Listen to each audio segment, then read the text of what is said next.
നമസ്കാരം. Raf talks ഫുട്ബോളിലേക്ക് ഏവർക്കും സ്വാഗതം. പുതിയ ഫോർമാറ്റിലുള്ള ഫിഫ ക്ലബ്ബ് വേൾഡ് കപ്പ് അടുത്ത വർഷമാണ് അരങ്ങേറുക. അമേരിക്കയിൽ വെച്ചുകൊണ്ടാണ് ഈ ഒരു ക്ലബ്ബ് വേൾഡ് കപ്പ് നടക്കുക. ആകെ 32 ടീമുകളാണ് ഈ കോമ്പറ്റീഷനിൽ പങ്കെടുക്കുന്നത്.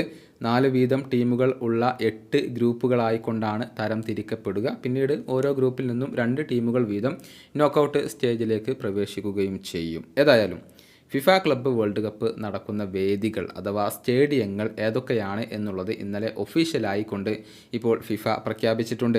അമേരിക്കയിലെ 10 സ്റ്റേറ്റുകളിലായി 12 സ്റ്റേഡിയങ്ങളിൽ വെച്ചുകൊണ്ടാണ് ഈ ടൂർണമെൻറ്റ് നടക്കുന്നത്. ജൂലൈ 13 മെറ്റ്ലൈഫ് സ്റ്റേഡിയത്തിൽ വെച്ചുകൊണ്ടാണ് ഫൈനൽ മത്സരം നടക്കുക. ഫിഫ ക്ലബ്ബ് വേൾഡ് കപ്പിനുള്ള സ്റ്റേഡിയങ്ങൾ നമുക്കൊന്ന് പരിശോധിക്കാം.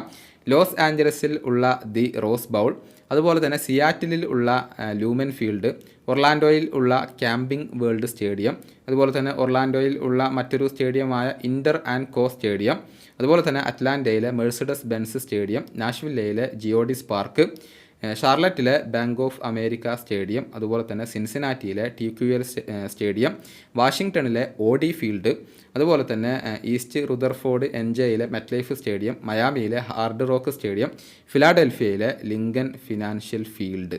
ഈ സ്റ്റേഡിയങ്ങളിൽ വെച്ചുകൊണ്ടാണ് അടുത്ത വർഷത്തെ ഫിഫ ക്ലബ്ബ് വേൾഡ് കപ്പ് നടക്കുക. പക്ഷേ കാര്യങ്ങൾ അത്ര അനുകൂലമായ രീതിയിലല്ല മുന്നോട്ട് പോകുന്നത്. പല വമ്പൻ ക്ലബ്ബുകൾക്കും ഫിഫ ക്ലബ്ബ് വേൾഡ് കപ്പിൻ്റെ ഈ ഒരു പുതിയ ഫോർമാറ്റിനോട് എതിർപ്പുണ്ട്. കാരണം ഓരോ താരങ്ങൾക്കും ഒരുപാട് മത്സരങ്ങൾ കളിക്കേണ്ടി വരുന്നു. ഓരോ ക്ലബ്ബുകൾക്കും ഒരു സീസണിൽ ഒരുപാട് മത്സരങ്ങൾ കളിക്കേണ്ടി വരുന്നു എന്നുള്ളത് തന്നെയാണ് കാര്യങ്ങളെ സങ്കീർണമാക്കുന്നത്. ഇനി 9 മാസമാണ് ഈ ടൂർണമെൻറ്റിന് വേണ്ടി ഉള്ളത്.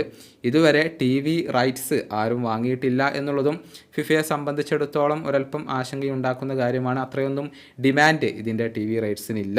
അതുപോലെ തന്നെ സ്പോൺസർമാരെ ലഭിക്കാനും ഒരു ചെറിയ ബുദ്ധിമുട്ട് ഇപ്പോൾ ഫിഫയ്ക്ക് അനുഭവപ്പെടേണ്ടി വരുന്നുണ്ട് എന്നുള്ളതാണ്. ചുരുക്കത്തിൽ ഈ ഒരു കോമ്പറ്റീഷൻ്റെ ചുറ്റുപാടും ചില സങ്കീർണതകളൊക്കെ നിലനിൽക്കുന്നുണ്ട് എന്നുള്ളതാണ് വസ്തുത. ഈ വീഡിയോയുടെ അവസാനിപ്പിക്കുന്നു. ഫുട്ബോൾ ലോകത്തെ കൂടുതൽ വിശേഷങ്ങളുമായി റാഫ് ടോക്സ് കൊണ്ടുവെത്താം.